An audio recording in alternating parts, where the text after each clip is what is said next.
On Thursday, November 16th, the FMCSA published a new ruling called Broker and Freight Forwarder Financial Responsibility. The ruling marks a big win for carriers, who all too often are victimized by brokers who are unwilling or unable to pay. I'm Caroline, your trucking business professor here at the Bobtail Help Desk, and my goal is to help your trucking business thrive. If that sounds good to you, give this video a like and subscribe to our channel. I want to go through the ruling and explain why it's particularly beneficial to owner-operators and small fleet managers. But before we get into the ruling, it's important to understand that brokers are already required to have a $75,000 surety bond or trust fund agreement on file with the FMCSA. This requirement is designed to protect carriers from non-payment. If a broker chooses to withhold payment from a carrier, the carrier can submit a claim on the bond to receive payment. However, there really isn't any visibility about the status of brokers' bonds. In practice, the only way you might find out that a carrier didn't get paid for a load or had to file a claim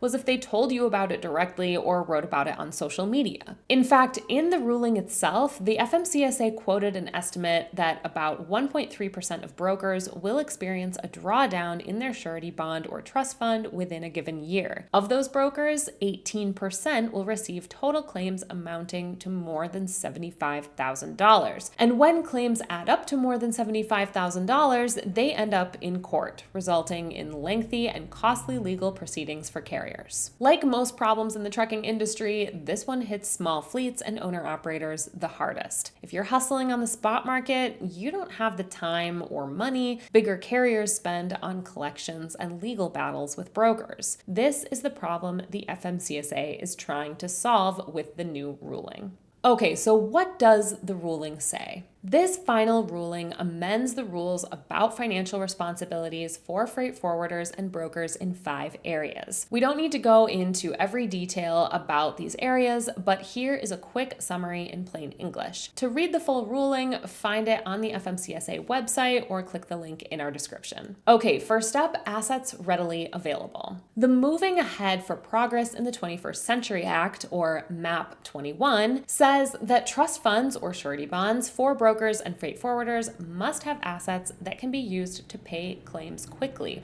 without relying on personal guarantees or collecting owed money. This new ruling defines what types of assets are acceptable for these trust funds. They want assets that are stable in value and can be turned into cash within a week if needed to cover a payment.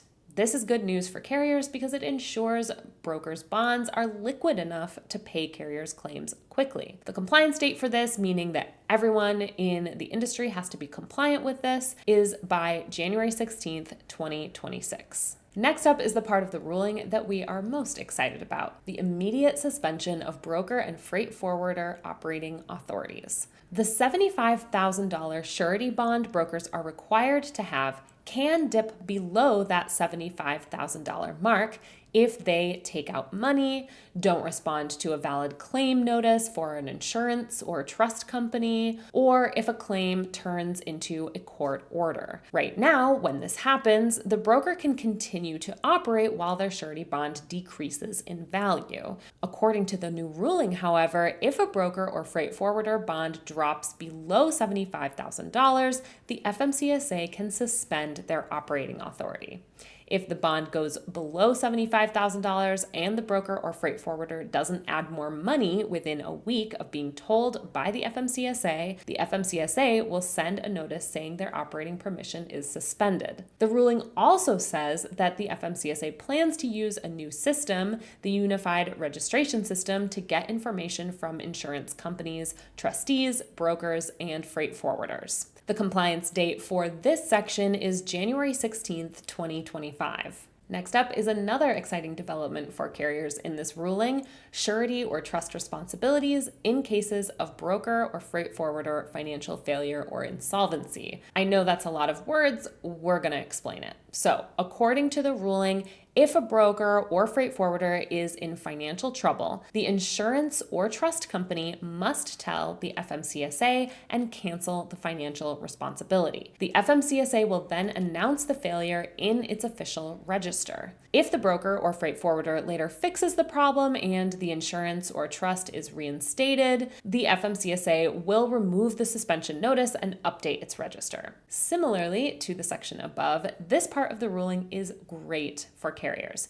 It holds financial institutions that provide these bonds to brokers accountable for improving transparency. The compliance date for this is also January 16th, 2025. If you're liking this video, I hope you'll give it a like and subscribe to our channel for more trucking business content. Okay, now more from the ruling. The next section of this new ruling is enforcement authority. So with this section rule, the FMCSA is putting into action a requirement from MAP 21, the act we mentioned at the top, that allows them to stop a surety or trust fund provider's authority in specific situations. The government will first let the provider know about the suspension and give them 30 days to respond before making a final decision. The FMCSA is also adding fines and a mandatory suspension for breaking these new rules. Again, this holds financial institutions, not just the brokers and freight forwarders, accountable for ensuring that the broker's bonds meet regulatory requirements. Compliance date for this, also January 16th, 2025. And finally, entities eligible to provide trust funds for BMC 85 filings. This just means that with this new rule, the FMCSA is getting stricter about the types of financial institutions that can provide those surety bonds for brokers. Loan and finance companies can't offer BMC 85 trusts anymore unless they get certified to operate as a different kind of institution. Compliance date for this is extended out another year, January 16th, 2026. Needless to say, this FMCSA ruling is a game changer for small carriers.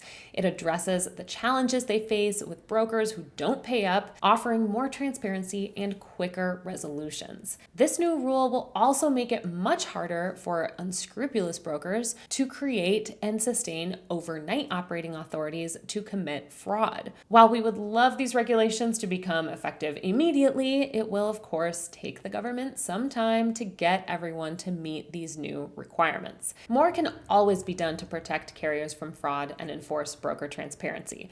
But as OIDA President Todd Spencer said, it is indeed a step in the right direction. If you're a small carrier, staying informed about future FMCSA rulings is crucial. We will do our best to get you the most important updates as quickly and accurately as possible. But keep an eye on the FMCSA website as well for their new rulings. Don't forget to subscribe to our blog at bobtail.com, where you will find all kinds of trucking business information verified by yours truly. Also join our Facebook group, the Bobtail Help Desk, where you can get your questions about the trucking industry answered in real time. If you're interested in our financial services for small fleets and owner-operators, check out our website at bobtail.com or give us a call. You can also write to me at hello@bobtail.com for any questions or feedback. And I'll see you next time at the Bobtail Help Desk.